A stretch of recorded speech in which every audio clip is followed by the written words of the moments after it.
Media Bharat न्यूजमध्ये आपल्या सगळ्यांचं स्वागत. मी राज असरोडकर. राम मंदिर भारताचा अत्यंत जिव्हाळ्याचा विषय. कोणी स्वीकारलं किंवा नाकारलं तरी राम मंदिराचा विषय हा भारताच्या एकूणच समाजकारणाच्या राजकारणाच्या केंद्रस्थानी आलेला आहे. हे आता नाकारून चालणार नाही. 1992ला हा विषय मोठ्या प्रमाणावरती उफाळून आलेला होता. बाबरी मशिदीचं ध्वस्त होणं, त्यासाठी केलेली कारसेवा, हा सगळा इतिहास आपल्याला माहिती आहे. आणि त्यानंतर सगळा प्रवास सर्वोच्च न्यायालयाने त्याचा निकाल देईपर्यंत येऊन पोचलेला आहे. ह्या बाबरी मशिदीच्या कारसेवेमध्ये भारतातल्या अनेक युवकांनी त्याच्यामध्ये सहभाग घेतलेला होता. त्यावेळचं वातावरणच त्या पद्धतीचं सगळं होतं. परंतु तो सहभाग घेतल्यानंतर जेव्हा माणसं तिथून परतली आणि त्याच्यावरती विचारमंथन जेव्हा सुरू होतं, तेव्हा काही लोकांमध्ये त्याच्यामध्ये एक मतपरिवर्तन झालं आणि पुन्हा एकदा आपण जी केलेली कृती होती ती नेमकी काय होती, त्याचे परिणाम दुष्परिणाम काय होते, याच्यावरती अनेकांनी विचार केला. त्याच्यातलं एक व्यक्तिमत्व आपल्या सोबत आहे, अभिजित देशपांडे. नमस्कार. अभिजितजी, तुम्ही त्यावेळेला 92ला कारसेवेमध्ये भागसुद्धा घेतला होता. तुम्ही पोचला होतात त्या ढाच्यापर्यंत. तुमचं जे पुस्तक आलेलं आहे एक होता कारसेवक, त्याच्यामध्ये हा सगळा प्रवास आलेला आहे. आपण फार मागे जाणार नव्हतो, पण तुम्ही ह्या कारसेवेमध्ये जो सहभाग घेतलात तो तुम्ही एक सर्वसामान्य हिंदू म्हणून घेतलात की तुम्ही त्या RSS आणि त्यांच्या ज्या संघटना आहेत त्याच्यामध्ये पहिल्यापासून सहभागी होतात आणि तो परिणाम तुमच्यावरती होता, की तुम्ही तुमचा संबंध नव्हता पण तुम्ही एक सर्वसामान्य हिंदू म्हणून त्यात ओढले गेलात? नेमकं काय होतं? एकतर घरामध्ये संघाचं वातावरण होतं. माझे वडील संघाचे कार्यकर्ते होते.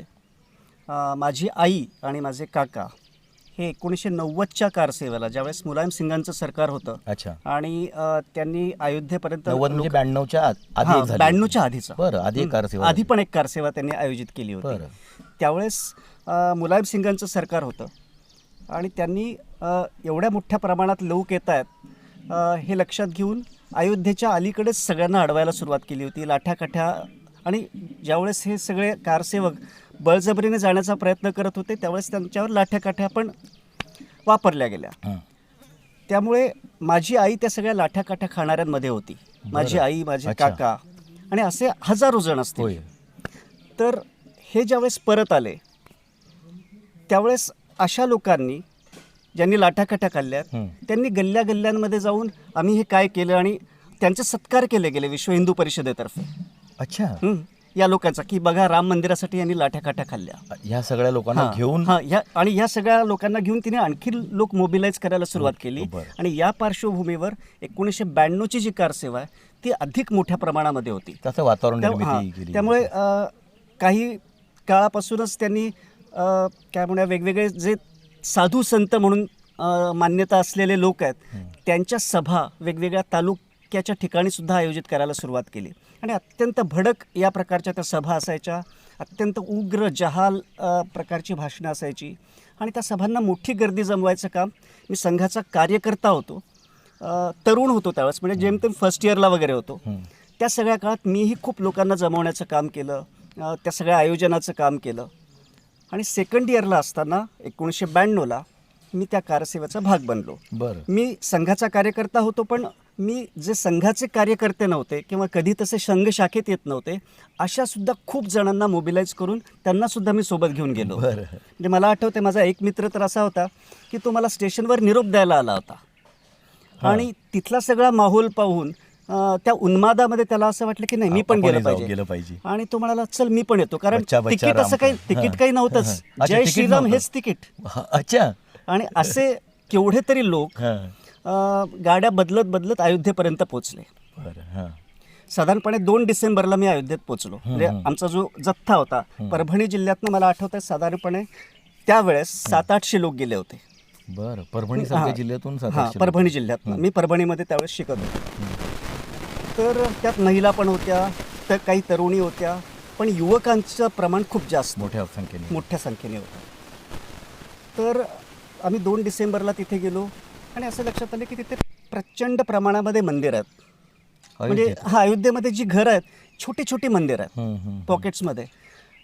तर आम्ही दर्शन घ्यायला लागलो वेगवेगळ्या मंदिरांमध्ये. आम्हाला नेलंही जात होतं आणि गमतीचा भाग तो त्यावेळेस लक्षात नाही आला, पण आता मी मागे वळून पाहतो त्यावेळेस लक्षात येतं. बरेच जण त्या मंदिरांमधले वेगवेगळ्या मंदिरांमधले लोक क्लेम करायचे की खरंही राम जन्मभूमी ही आहे. प्रत्येक मंदिर हां, म्हणजे बहुतेक बहुतेक लोक हे क्लेम आमचं मंदिर हेच राम मंदिर. ही खरी जागा आहे, ते नाही अच्छा असे क्लेम करणारे पण बरेच जण होते. अच्छा. अर्थात त्यांना त्यांची मठं चालवायची हो, असतील, हो, ती हो, मंदिरं चालवायची प्रत्येकाला. असतील म्हणून सुद्धा. आणि एवढ्या मोठ्या प्रमाणामध्ये लोक अयोध्येमध्ये यापूर्वी आले नसतील. म्हणजे ज्या मोठ्या प्रमाणात साधारणपणे 5 ते 6 लाख लोक त्यावेळेस जमलेले होते. तर असं एक 2-3 दिवस आम्हाला सगळं फिरवलं गेलं. वेगवेगळ्या सभा व्हायच्या. लालकृष्ण अडवाणी, मुरली मनोहर जोशी, प्रमोद महाजन, उमा भारती, सगळे साध्वी त्यावेळचे ऋतुंबरा, दिग्गज. अशोक सिंघल अशी केवढी तरी मोठी, विनय कटिकार, ह्या सगळ्या लोकांच्या सभा वेगवेगळ्या ठिकाणी व्हायच्या अयोध्येमध्ये. आणि 6 डिसेंबरचा तो दिवस, ज्या दिवशी एका बाजूला सभेसाठीचं स्टेज आहे. कार सेवा करायची म्हणजे काय करायचं हेच आम्हाला ॲक्च्युली माहिती नव्हतं. मुळामध्ये कार सेवा हा जो तिथे शब्द जाऊन आहे, काय करणार आहे तुम्हाला माहित नव्हतं. कार सेवा करायची आहे, आपल्याला मंदिर निर्माण करायचं हां. आहे आणि त्याच्यासाठी आपल्याला जायचं. त्याच्या आधी त्यांनी काही 2-4 वर्ष आधीपासून वेगवेगळे जे उपक्रम सुरू केले होते. प्रत्येक गावातनं प्रत्येक माणसाने एक वीट द्यायची मंदिरासाठी. बरं तर अशा विटा पण त्यांनी जमा केलेल्या होत्या आणि तिथे गेल्यानंतर आम्हाला त्या दाखवल्या, बघा इथे विटा येऊन पडलेल्या आहेत. पडलेले आहेत. तर सुरुवात असं सगळं करायची आहे. होतं. ठीक आहे, आपल्याला काहीतरी मंदिर उभारायचं आहे. तर एका बाजूला बाबरी मशीद आहे, या बाजूला स्टेज आहे. बराच मोठा परिसर होता, होय, काही होय. एकर्सचा परिसर होता. या बाजूला स्टेज आहे, सगळे लोक स्टेजच्या बाजूनी बसलेत. लोकांच्या पाठीशी साधारणपणे बाबरी मशिदीचा तो ढाचा. सकाळी 10 वाजल्यापासून, खरं तर 8 वाजल्यापासून आधी भजन कीर्तन रामनाम असं काय काय सुरू झालं. पारंपरिक कीर्तन असतात तसं. 10 वाजल्यापासून हळूहळू राजकीय भाषणं सुरू झाली. बरं त्यामध्ये हे सगळी मी जी आत्ता नावं घेतली नेत्यांची, त्या सगळ्यांची भाषणं. आणि ज्वर चढावा तसं क्रमाक्रमाने ते अधिक, ज्याला काय म्हणूया उन्माद वाढावा अशा प्रकारची जहाल भाषणं क्रमाक्रमाने वाढत गेली. ऋतुंबरा वगैरे त्यात होते. साध्वी ऋतुंबरा होत्या, उमा भारती होत्या, होय, होय. विनय कटियार होय. होते, अशोक सिंगल होते. म्हणजे त्यातल्या त्यात अशोक सिंगल किंवा लालकृष्ण अडवाणींची जरा त्यांच्या कम्पॅरिझनमध्ये सौम्य वाटावी अशी भाषा. पण बाकी आचार्य धर्मेंद्रजी म्हणून कोणी होते वगैरे, यांच्या जी भाषणं सुरू झाली. आणि अधनमधनं घोषणा, म्हणजे एक वक्ता संपून दुसरा वक्ता येण्याच्या आधी तेल लगाओ डाबर का, नाम मिटाओ बाबर का, बच्चा बच्चा राम का. बच्चा बच्चा राम का, किंवा एक धक्का और दो, बाबरी मस्जिद तोड दो, यासारख्या सुद्धा घोषणा त्यावेळेस दिल्या गेल्या. होय होय. कुठल्याही नेत्यांनी हे अशी घोषणा देऊ नका असं म्हटलं नाही. म्हणजे लालकृष्ण अडवाणींसारखा एक पॉलिटिकल लीडर तिथे उपस्थित असताना सुद्धा या प्रकारचे काही आवाहन पण त्यांनी ते केलं नाही. गेलेच त्या कामासाठी होते ना. गेलेच त्या कामासाठी होते. तर साधारणपणे 12च्या सुमारास, 11:55 वगैरे झाले असतील, हातात काही तसं घड्याळ नव्हतं, पण 12च्या सुमारास काहीतरी एक अस्वस्थता सगळ्या लोकांमध्ये आणि स्टेजवरच्या लोकांमध्ये दिसायला लागली. आपण त्याला अस्वस्थता म्हणूयात टेंटेटिव्हली. आणि मग स्टेजवरनं सांगितलं गेलं उधर देखू. म्हणजे जे लोक स्टेजकडे तोंड करून आहेत त्यांनी पाठी पाहिलं तर बाबरी मशिदीवर काही लोक चढलेत आणि त्यांच्या हातात भगवा झेंडा आहे. अच्छा अच्छा अच्छा. आणि मग सगळा उन्मादच वाढला. शांति बनाए रखिए, आपको शांति से काम करना है, हम यहाँ पर शांति से काम करने के लिए आए हैं, या प्रकारचं सांगून हे सगळे नेते साधारणपणे 5-10 मिनिटांमध्ये स्टेजवरनं निघून गेले. पुढे काय होणार. आणि त्यानंतर हे बाकीचे सगळे लोक आता त्यांचे चेहरे वळले त्या बाबरी मशिदीच्या दिशेने आणि ते तिकडे जाण्याचा प्रयत्न करायला लागले. कारण तो उन्माद सगळा जो होता, अनेक प्रकारचे नारेबाजी सुरू झाली. आणि मी साधारणपणे एवढ्या सगळ्या गर्दीमध्ये, म्हणजे चेंगराचेंगरी असावी, कुंभमेळा असावा तशी ती गर्दी, 4च्या सुमारास तिथे पोचलो. म्हणजे ॲक्च्युली त्या ढाच्याजवळ.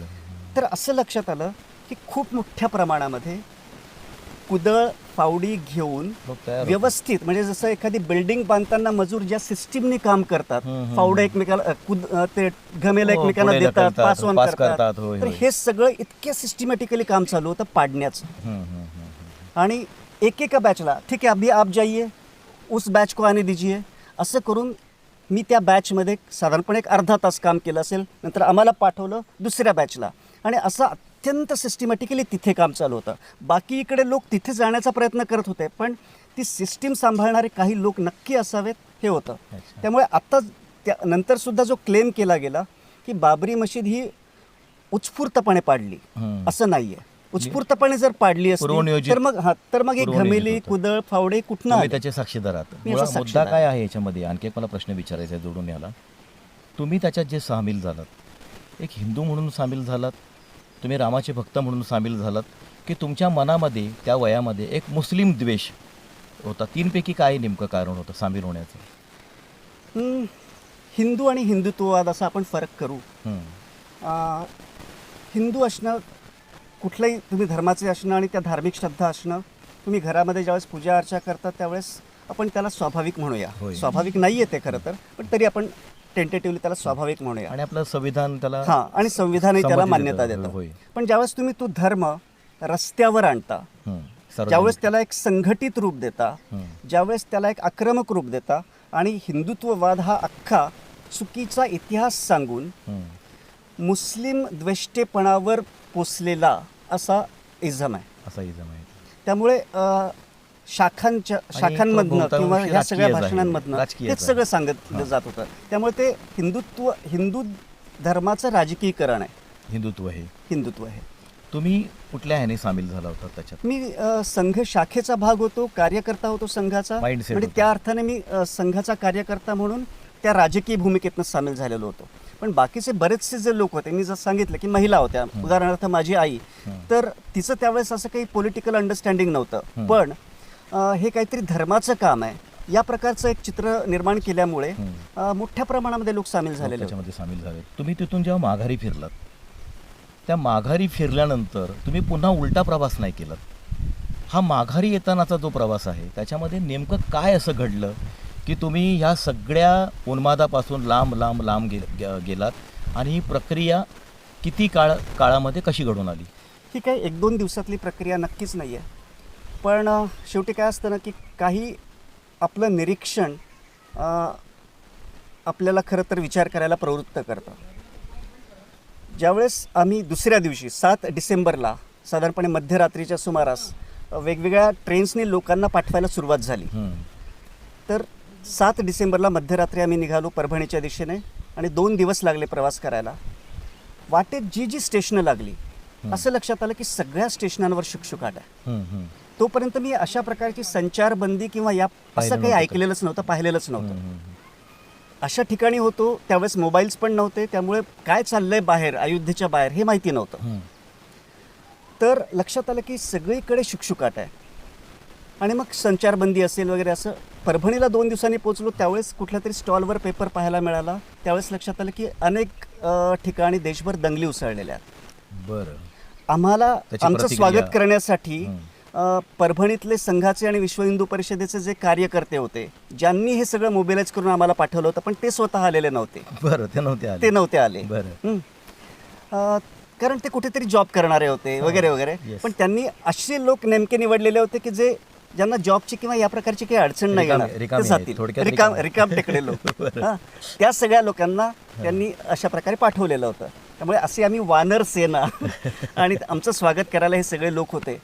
पण घरापर्यंत प्रवास करताना लक्षात आलं की संचारबंदी आहे. बरं. कर्फ्यू आहे.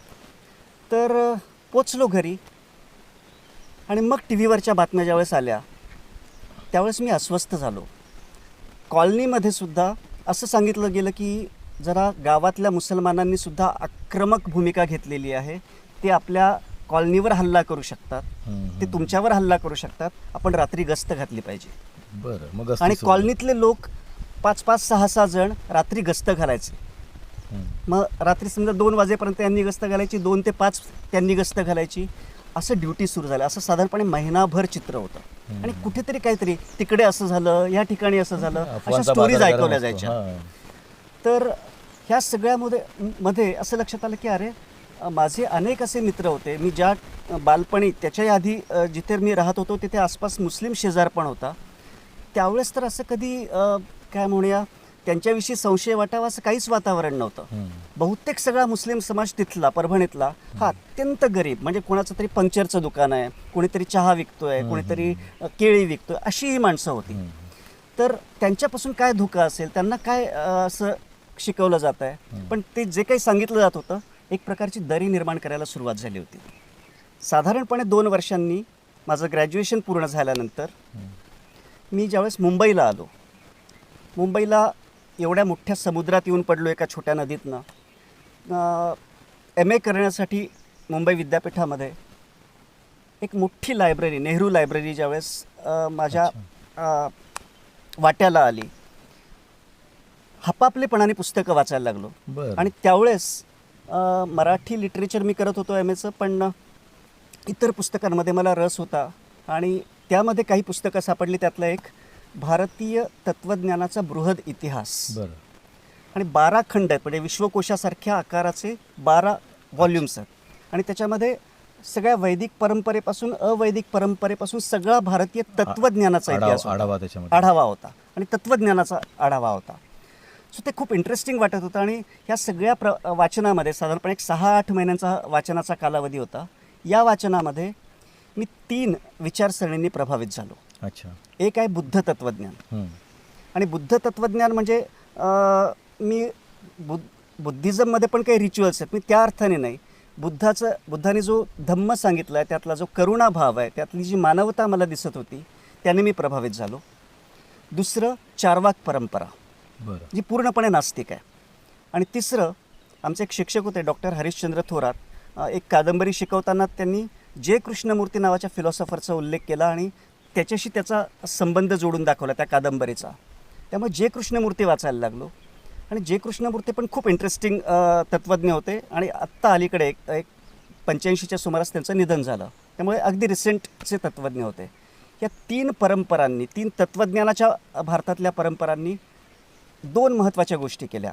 एक, भारतीय परंपरा म्हणून आपल्याला जे सांगितलं जातं आहे ते फक्त हिंदू वैदिक परंपरा, ब्राह्मणी परंपरा नाही, हं. हे पहिलं मला तिथे कळलं. स्पष्टपणे कळलं. हं. एक. आणि दुसरं, मी ज्यांच्याशी नातं जोडू शकतो त्या काय परंपरा ते मला कळलं. मी अच्छा. नेहमी असं म्हणतो की आपले आईबाप कोण असावेत हे आपण ठरवू शकत नाही. Exactly. आपण कोणाच्या पोटी कुठे जन्माला यावं हे आपण ठरवू शकत नाही. पण आपले वैचारिक आईबाप मात्र आपण शोधत गेलं पाहिजे. क्या बात आहे. हं. आणि ते वैचारिक आईबाप तो शोध मला आपल्या आयुष्यात सुरू हां. असला पाहिजे. तर ते वैचारिक आईबाप, कारण माझ्या मनामध्ये बाबरी मशीद पाडल्यानंतरचे अनेक प्रश्न होते, खूप मोठी अस्वस्थता होती. हं, हं, त्या अस्वस्थतेसकट जगत होतो. त्यामुळे धर्म म्हणजे काय, धर्माची आवश्यकता काय आहे, धर्माचा उपयोग काय होतो, असे अनेक प्रश्न होते आणि त्याची उत्तरं मिळत नव्हती आसपास. तर ती सगळी या पुस्तकांमधनं मला बिंदू दिसत होते आणि मग ते मी माझ्या पद्धतीने जोडून घेण्याचा प्रयत्न केला. खरं तर बुद्धिझम, चार्वाक आणि जे कृष्णमूर्तीतून 3 भिन्न परंपरा आहेत, पण या सगळ्याचं माझ्यामध्ये एक वेगळं रसायन तयार झालं. त्यामुळे एक मोठी प्रक्रिया घडली. त्याच काळामध्ये MA मराठी करत असताना जरा वर्ल्ड लिटरेचरकडे पण वळलो. नंतरच्या टप्प्यावर मी वर्ल्ड सिनेमाकडे वळलो. त्यामुळे एका अर्थाने क्षितिज विस्तारली आणि कॅनव्हास या वाढला, मोठा सगळ्यामधनं झाला. या सगळ्यामधनं नाही, आता आपण ठाम भूमिका घेतली पाहिजे की सामाजिक, धार्मिक, राजकीय दृष्ट्या सुद्धा. घरामध्ये मी सुरू केलंच होतं की मी कुठलाही आता धर्म मानणार नाही, मी देव मानणार नाही. पण हे सगळं मी जाहीरपणे म्हणण्याची पण वेळ नंतर लगेचच आली. पण हा प्रवास साधारणपणे एक 8-10 वर्षांचा होता. 8-10 वर्षांचा म्हणजे मोठा होता. योग्य गाडी मिळाली असंही म्हणता येईल हो, त्याच्यामध्ये. हो. पण हा सगळा तुमचा प्रवास, उलट प्रवास सगळा झाल्यानंतर, उलट म्हणण्यापेक्षा मी असं म्हणेन की दिशेने झाला, योग्य प्रवास दिशेने प्रवास झाला. आणि तुमचं नंतर तुम्ही ते सगळं पुस्तकातून सुद्धा मांडलं त्या सगळ्या गोष्टी. तुम्हाला त्याचा त्रास झाला, तुम्हाला विरोध झाला, त्रास झाला किंवा वेगळ्या पद्धतीने काही? हे सगळं लिहिताना काही प्रश्न होते की घरातनं काय प्रतिक्रिया येतील. म्हणजे अगदी आई-वडिलांपासून, कारण आई-वडील तर वडील विशेषतः संघाचे कार्यकर्तेच होते. बायको त्या अर्थाने धार्मिक नव्हती, पण तिला देव, धर्म आणि त्याच्याशी निगडीत सेलिब्रेशन्स चालणारी होती. त्यामुळे हा एक पहिला प्रवास. पण महाभारतामध्ये जसं माझ्यासमोर माझे सगळे नातेवाईकच आहेत, तर मी त्यांच्यावर शस्त्र कसं चालवायचं असा जो अर्जुनाला प्रश्न पडलेला होता, त्याच प्रकारच्या प्रश्नाने मी गोंधळलेलो होतो. पण नाही, ठीक आहे, आपण हे केलं पाहिजे. आणि मला लक्षात आलं की मी त्यांच्यावर शस्त्र नाही चालवत आहे, मी त्या विचारसरणीवर.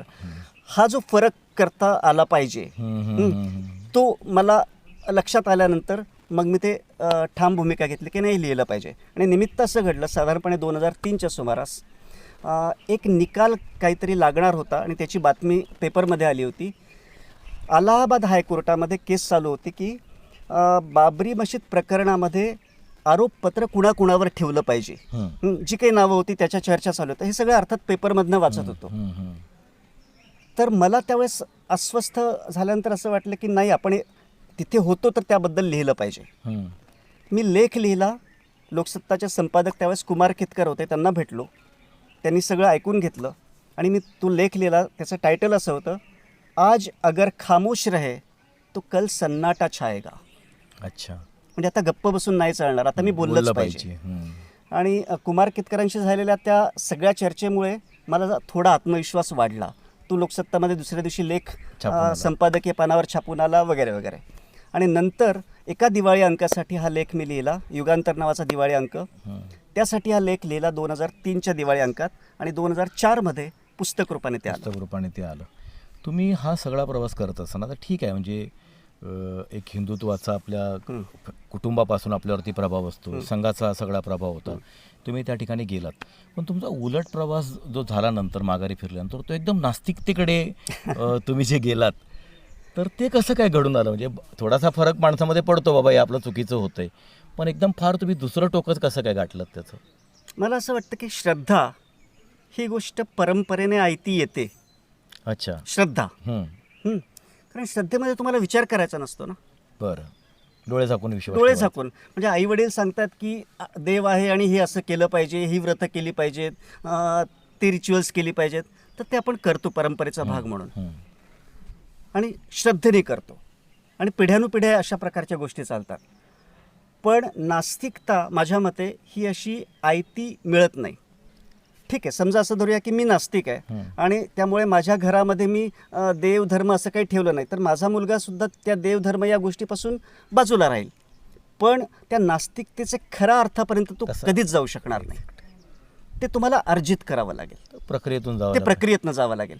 तर ती प्रक्रिया माझी जी घडत होती, मी मगाशी जो उल्लेख केला भारतीय तत्त्वज्ञानाचा बृहद इतिहास, त्याच्यामध्ये बुद्धिझम आणि चार्वाक परंपरा, तर ह्या सगळ्यांमधनं मी मानवतावादाकडे पण गेलो. त्यामुळे एक असं आहे की नास्तिकता ही फक्त निगेटिव्ह संकल्पना, काहीतरी नाकारणं, देवाचं अस्तित्व नाकारणं एवढ्यापुरती नाही आहे. माझ्या मते ही संकल्पना विज्ञाननिष्ठा, तर्कनिष्ठा आणि एकूण माणुसकीच्या संदर्भातली एक महत्त्वाची कॉन्सेप्ट आहे. त्यामुळे आपण त्याला नास्तिकता असा शब्द वापरण्याच्या ऐवजी हा एक विज्ञाननिष्ठ मानवतावाद आहे असं म्हटलं पाहिजे. मी त्या अर्थाने कुठल्याही इझममध्ये अडकत नाही. जे कृष्णमूर्तींकडनं मी ते शिकलो. म्हणजे कृष्णमूर्ती असं म्हणतात की प्रत्येक विचारसरणी ही एक प्रकारचा सापळा आहे. अच्छा. त्यामुळे एक उदाहरण सांगतो. मी ज्यावेळेस हा 2003च्या दिवाळी अंकासाठी लेख लिहिला, दिवाळी अंकाची साधारणपणे 30-35 पानं होतील एवढा तो लेख होता. त्यातलं एक पान साधारणपणे मुस्लिम कट्टरतावादाच्या विरोधातलं पण होतं. जसं मी हिंदू कट्टरतावादाच्या विरोधात सगळा लेख लिहितोय, त्यातलं एक पान मुस्लिम कट्टरतावादाच्या विरोधातलं पण होतं. नेमकं ते पान छापताना त्या संपादकांनी गाळलं. अच्छा. ते कम्युनिस्ट आयडिओलॉजीचं युगांतर नावाचं मासिक आणि त्याचा तो दिवाळी अंक होता. मग त्यांच्याशी मी अर्थातच वाद घातले. म्हटलं, तुम्ही हिंदू कट्टरतावादाच्या विरोधामध्ये तुम्हाला बोललेलं पाहिजेच आहे, पण मुस्लिम कट्टरतावादाच्या विरोधात बोललं तर तुम्हाला कसं का नाही चालत? आणि अभिव्यक्तीचा म्हणजे ज्या स्वातंत्र्याचा मुद्दा तुम्ही पुढे आणता, ते स्वातंत्र्य तुम्ही इथे माझं अबाधित ठेवत नाही आहात. तर हे सगळे वाद आणि ह्या सगळ्या माणसांकडे पाहताना त्यांनी सुद्धा मला जवळ ओढण्याचा प्रयत्न केला. म्हणजे एक असं झालं की एकदा निखिल वागळेंनी माझी टी व्हीवर काही मुलाखत घेतली, त्यावेळेस मला त्यावेळेसच्या काँग्रेस सरकारमधल्या एका मंत्र्याचा फोन आला, सेक्रेटरीचा त्यांच्या, की एक मौलवी आहेत आणि तुम्ही अशी एक आम्हाला सभा हे करायची आहे, प्रेस कॉन्फरन्स करायची आहे. म्हटलं, मी कुठल्याही राजकीय पक्षाच्या प्लॅटफॉर्मवर जाणार नाही, कुठल्याही. तर असे काही निर्णय मला अनेक ठिकाणी घ्यावे लागले. कुठल्याही विचारसरणीच्या सापळ्यात आपण अडकलो, ट्रॅपमध्ये अडकलो, कुठल्या कळपाचा भाग झालो तर आपण सुरक्षित होतो एका अर्थाने. पण मला असं वाटतं की तुम्ही तुम्ही स्वतंत्र राहत नाही. आणि हे स्वातंत्र्य मला खूप महत्त्वाचं वाटत होतं. व्यक्ती स्वातंत्र्य खूप महत्त्वाचं वाटत होतं. कारण मग मी विचार करण्याचं स्वातंत्र्य गमावून बसतो. मी त्यांच्या पद्धतीने विचार करायला लागतो आणि हे मी कधीच करणार नाही. प्रत्येक गोष्ट मी स्वतः सकट सगळ्याला ओपन फॉर क्रिटिसिझम ठेवलं पाहिजे. बरोबर आहे. आणि तोच विवेक आहे. आणि तोच विवेक आहे. तुमचा जो सगळा 92पासूनचा 12 वर्षानंतरचा 2004पर्यंतचा एक प्रवास, मध्ये एक दशक गेलं. बरोबर. 2014 नंतर आता भारतातलं जे राजकीय वातावरण जे आहे त्याचा ओव्हरऑल परिणाम भारताच्या एकूणच समाज जीवनावरती आणि सगळ्याच गोष्टीवरती होत चाललेला आहे. आणि 2014 नंतर आता आपण पुढच्या दशकामध्ये जो उन्माद आहे, धार्मिक उन्माद, तो पुन्हा एकदा भारताच्या भूमीमध्ये वाढताना आपल्याला दिसतोय. तुम्ही आधीची 12 वर्ष सगळी पाहिलेली होती, त्याच्यातून तुम्ही गेलेला होता, त्यातून बाहेर पडलेला होतात. नव्याने सुरू झालेल्या आणि वाढत चाललेल्या उन्मादाकडे आज तुम्ही या टप्प्यावर आल्यानंतर कसं बघताय? 2014मध्ये 6 डिसेंबरला मी फेसबुकला पोस्ट टाकली होती. प्रत्येक लेखकाला वाटतं की आपलं पुस्तक खूप गाजावं, त्याच्या अनेक आवृत्त्या निघाव्यात. आणि ते जेवढं काळ गाजेल तेवढं लेखक म्हणून पण तुमचं महत्त्व एस्टॅब्लिश होतं आणि ते पुस्तक पण काहीतरी खूप रेलेव्हंट असं होतं. मी असं म्हटलं त्यावेळेस की माझं पुस्तक खरं तर इररिलेव्हंट व्हायला पाहिजे होतं. अच्छा. म्हणजे असं वातावरण यायला पाहिजे होतं की ठीक आहे, आता ते झालं ना, आता वातावरण बदललंय, आता त्याची काही गरज नाही, असं सगळं व्हायला पाहिजे होतं. पण तसं होत नाही आणि माझं पुस्तक आता जास्त रिलेव्हंट आहे याचं मला दुःख होतं आहे. अच्छा. हे 2014च्या 6 डिसेंबरला मी टाकलेली पोस्ट आहे. तर मुद्दा असा की 2014पासून आणि खरं तर त्याच्या थोडंसं आधीपासूनच या सगळ्या गोष्टी दिसायला लागल्या होत्या. कारण मी माझ्या पुस्तकामध्ये ज्यावेळेस 2003ला तो लेख म्हणून लिहिला आणि 4ला पुस्तक म्हणून ते आलं, त्यावेळेसुद्धा गुजरात दंगलीचा मी उल्लेख केलेला होता. 2002च्या दंगली आहेत मी केलेला होता उल्लेख पुस्तकामध्ये. त्यामुळे काय दिशेने जातं हे तर दिसतच होतं.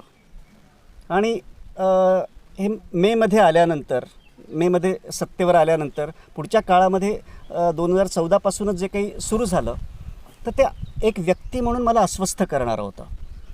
पण तरी असं थोडीशी आशा होती की कदाचित लोकांचे शेवटी जगण्याचे प्रश्न महत्त्वाचे आहेत, बेरोजगारीचा प्रश्न आहे, महागाईचा प्रश्न आहे, त्यावेळेस भ्रष्टाचाराचा पण प्रश्न होता वगैरे वगैरे.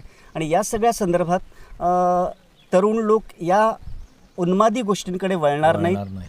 पण तसं झालं नाही. त्यांनी ज्या प्रकारचा मीडियाचा वापर केला, मला एक नक्की वाटतं की मीडियाचा वापर संघाने खूप आधीपासून अत्यंत सिस्टमॅटिकली केला. फक्त लक्षात आले म्हणजे 1990मध्ये जेव्हा मुलायम सिंग सरकारने या लाठ्याकाठ्या चालवल्या, त्याचे जे काही व्हिडिओज केले, ते व्हिडिओज गावागावांमधनं गणेश उत्सव मंडळांमध्ये दाखवण्याचं काम त्यावेळेसच्या बीजेपी कार्यकर्त्यांनी आणि संघ कार्यकर्त्यांनी केलं. तो पण सोशल मीडियाच होता एक प्रकारचा. त्यावेळेस जो काही अवेलेबल मीडिया असेल त्याचा उत्तम वापर करण्याचं तंत्र त्यांना अवगत आहे, जे इतर कोणालाही नाही. हे लक्षात आलं. मला असं वाटतं की या सगळ्यामध्ये आपण एक समाज म्हणून अयशस्वी ठरलेलो आहोत. अच्छा. या अर्थाने शिक्षण व्यवस्था ज्याच्यातनं विज्ञाननिष्ठा विकसित व्हायला हवी होती, सेक्युलरिझम जो विकसित व्हायला हवा होता, तसं आपण करू शकलो नाही आहोत. मी सिनेमाचाही अभ्यासक आहे. मला अनेकदा असं वाटतं की अत्यंत पॉप्युलर सिनेमे असले, अगदी शोलेसारखा सिनेमा जरी घेतला तरी स्वातंत्र्यापासून अगदी 90च्या दशकापर्यंतचे सिनेमे तुम्ही घ्या, हे एका अर्थाने राष्ट्र बांधणीचं काम करत होते. पॉप्युलर सिनेमा असला तरी त्याच्यामध्ये हिंदू पण आहेत, मुसलमान पण आहेत. तुम्ही आता साहिर लुधियानवीच्या गाण्यांचा उल्लेख करत होता, ते काही अपवाद नाही आहेत. म्हणजे तुम्ही शोलेमध्ये पाहिलं तर त्यात हिंदू मुसलमान सगळे तुम्हाला दिसतील. किंवा लगान तुम्ही जर पाहिलात तर त्याच्यामध्ये सुद्धा तुम्हाला अनेक प्रकारचे लोक दिसतील. म्हणजे त्यात दलित पण दिसतो. आणि या सगळ्यातनं एका अर्थाने राष्ट्र बांधणी आणि जोडण्याचं काम हिंदी सिनेमा करत होता. आताचे सिनेमेसुद्धा आपण पाहतोय हे तोडण्याचं काम करतात. आणि सगळ्या प्रकारे माणसांना तोडण्याचं काम ह्या सोशल मीडियाने केलेलं आहे. कारण सोशल मीडियाला तसा कोणी काय म्हणूया लीड करणारं नसतं ना. आपण सोशल मीडिया वापरतो, नियंत्रकही नाही. पण त्या सगळ्याचा नियंत्रण हे करतायत, कोणीतरी करतंय, हे आता स्पष्ट झालेलं आहे. तर हे सगळं अत्यंत दुःखद आहे. पण तरीसुद्धा मला असं वाटतं की येत्या काही वर्षांमध्ये, म्हणजे आताही स्पष्ट झालेलंच आहे, पण हा बेरोजगारीचा प्रश्न, हा पोटापाण्याचा प्रश्न महत्त्वाचा आहेच. आणि तो इतका उफाळून येईल की असं होऊ नये. पण श्रीलंकेसारखी जर परिस्थिती उद्भवली तर ती आपल्या देशासाठी फार घातक असेल आणि असं होता कामा नये. पण पण आपण त्या दिशेने जातोय असं मला दुर्दैवाने दिसतं आता. लोकांचे जीवनमरणाचे जिव्हाळ्याचे जे प्रश्न आहेत ते जर प्राधान्यावरती जर येत गेले आणि तिथे लोकांचं लक्ष जर केंद्रित झालं तर कदाचित येणाऱ्या काळामध्ये भारत ज्या उन्मादक दिशेने चाललेला आहे, श्रीलंकेसारख्या देशाची जी परिस्थिती झाली त्या दिशेने जो चाललेला आहे तिथून कदाचित तो बाहेर येईल. हा एक आशावादसुद्धा अभिजित देशपांडे यांनी व्यक्त केला. त्यांचं पुस्तक होतं एक होता कारसेवक. त्यांचं म्हणणं असं आहे की ते पुस्तक खरं म्हणजे इरिलिव्हंट व्हायला पाहिजे होतं येणाऱ्या काळामध्ये, परंतु आजही ते लागू होतं आहे त्याची खंतसुद्धा अभिजित देशपांडे यांनी व्यक्त केली. कारसेवेमध्ये गेल्यानंतर तिथून पुन्हा माघारी फिरत असताना त्यांना योग्य गाडी त्यांनी पकडली आयुष्याचा प्रवास करताना आणि त्यामुळे त्यांना नेमकं स्टेशन जिथे ते पोचायला हवे होते ते स्टेशनसुद्धा त्यांना गाठता आलं. भारतातला हा सगळा जो युवा वर्ग आहे त्या युवा वर्गालासुद्धा ही नेमकी गाडी सापडली पाहिजे, नेमक्या गाडीतून त्यांचा प्रवास झाला पाहिजे आणि भारत जो खऱ्या अर्थाने आपला पूर्वीचा जो धर्मनिरपेक्ष आणि एक जीवाभावाचा त्यांनी सांगितलं की सर्व जाती धर्मांना एकत्र घेऊन एक बंधुत्व जपणारा जो भारत होता त्या भारताचं नेमकं स्टेशन आजच्या युवा पिढीलासुद्धा गाठता आलं पाहिजे. हा अभिजित देशपांडे यांच्या सगळ्या ह्या आपण ज्या त्यांच्याशी संवाद साधला त्यातला हा सगळा मतितार्थ. ही चर्चा तुम्हाला कशी वाटली, नेमकी तुमची याच्यावरती काय मतं आहेत, तुमचं स्वतःचं प्रवास कशा पद्धतीने सुरू आहे आणि ह्या चर्चेमधून तुम्हीसुद्धा तुमच्या प्रवासाबद्दल विचार करायला प्रवृत्त झालात का? आपल्या प्रतिक्रियामध्ये हे व्यक्त करा.